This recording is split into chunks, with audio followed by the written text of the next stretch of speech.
नमस्कार जय जगन्नाथ मु आपण मानक स्वागत करुच्ची फूड अंकिता चैनल को। मु आज आपण मानक सहित शेयर करने जाऊँगी मटन करी जोड़ा कि आम बहुत कम टाइम रे बनई पारिबा प्रेशर कुकर रे। तो चलतु एबे रेसिपीटा देखि नबा। ता पूर्व चैनल नुआ थिले चैनल को सब्सक्राइब करनियंतु। मु एठी गोटे केजी रो मटन को भलसे वाश करके नहीं आछि। एबे चलतु आम मैरिनेट करनबा। फास्ट मु एठी 3 स्पून लूण ऐड करि नउछि।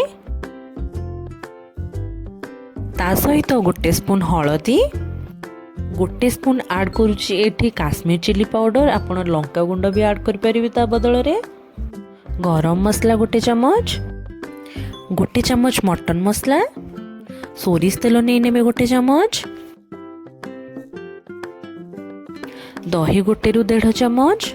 दही ऐड करने द्वारा मटन टा कत्ता लगे खाइबा पई और जल्दी भी सीझी जाई थाए। लास्ट रे गोटे चमच अदा रसुण पेस्ट। एबे चलतु ये सब को आम मिक्स करनबा।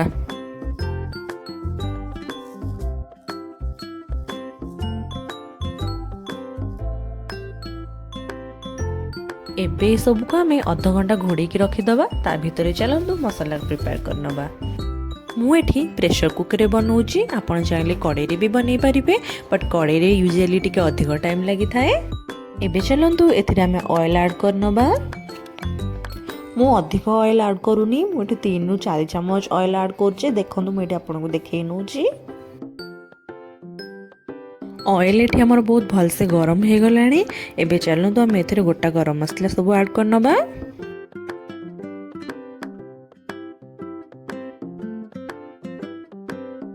एठी मु बड़ बड़ 5टा पियाज को एठी चॉप करके नहीं आछि।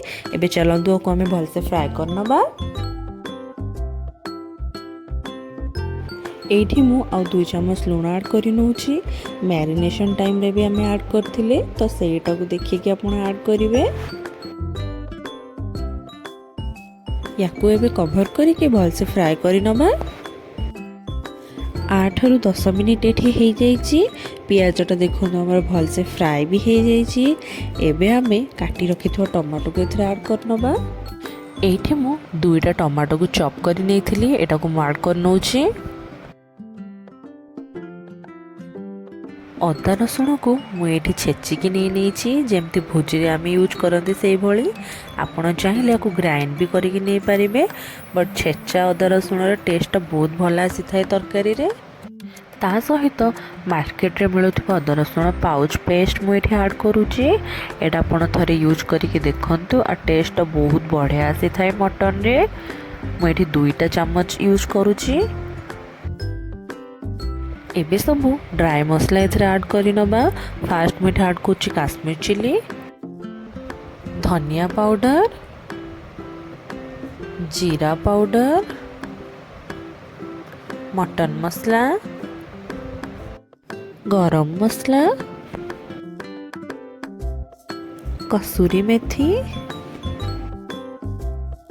मिक्स करि नबा सबू को। अल्प पानी ऐड करि नबा। एठी भल से मिक्स करके कसी हवा पई छाड़ी दबा। एठी 5 मिनिट हे जाइछि कसी हवार। एबे चलंत आउतरे चेक कर नबा। एमती मझिरे मझिरे ढांकुणी काढी की चेक कर नउथिबे आ टिके कसी नउथिबे। एठी देखंतु आ 5 मिनिट हे जाइछि। एबे मु एथरे आलू रखिथिली काटिके सेटा मु ऐड कर दोछि। तो आमे ऑल टोटल एठी 10 मिनिट्स आकु कसिले।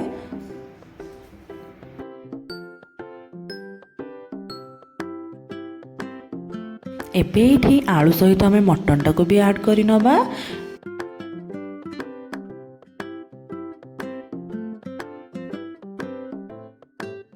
एबे ए सब को आमे भल से मिक्स कर नबा। एठी आमे प्रथमे मटन और आलू को मसला सहित भल से कसी नबा, परे जाई के आमे सीटी दबा। एबे याकू आमे कवर कर नबा, बट मझिरे मझिरे आमे कवर खोलिक याकू कसिबा। एठी घोड़े की रखिबार टोटल 10 मिनिट हे जाइछि। एबे चलंत को आमे आउथरे कसी नबा।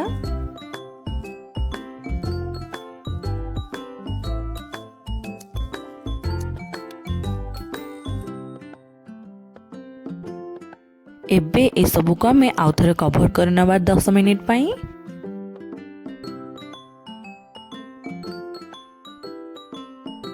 ये देखंतु मटनटा बहुत भलसे कषि भी हो गलानी।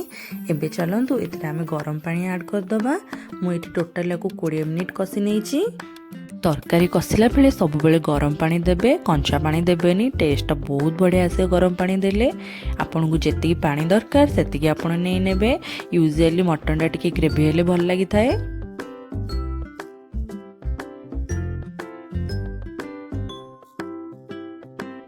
एठी मु अल्प धनिया पत्र ऐड करि नउची। तरकारी कषिला टाइम रे धनिया पत्र पकेले तार बहुत बढ़िया स्मेल आसी थाए। एठी एबे सब भलसे कषि हो गलानी। एबे चलंतु आमे प्रेशर कुकर लिडटा दे दबा। आको आमे मीडियम फ्लेम रे सीटी आसिया पे वेट करिबा। एठी मु टोटल 4टा सीटी दे देइची मीडियम फ्लेम रे। देखंतु वाओ स्मेल बहुत बढ़िया आउची, केते टेम्पटिंग देखा जाउची। आमे एठी मैरिनेशन टाइम रे दही ऐड करथिले, सेथि पई मु एठी 4टा सीटी दे देइची। आपण जदि दही ऐड करू नांती ताले 5टा रु 6टा सीटी भी दे परिबे। लास्ट रे एठी धनिया पत्र आ गरम मसला पके के चलंतु आको आमे सर्विंग प्लेट को काढी नबा।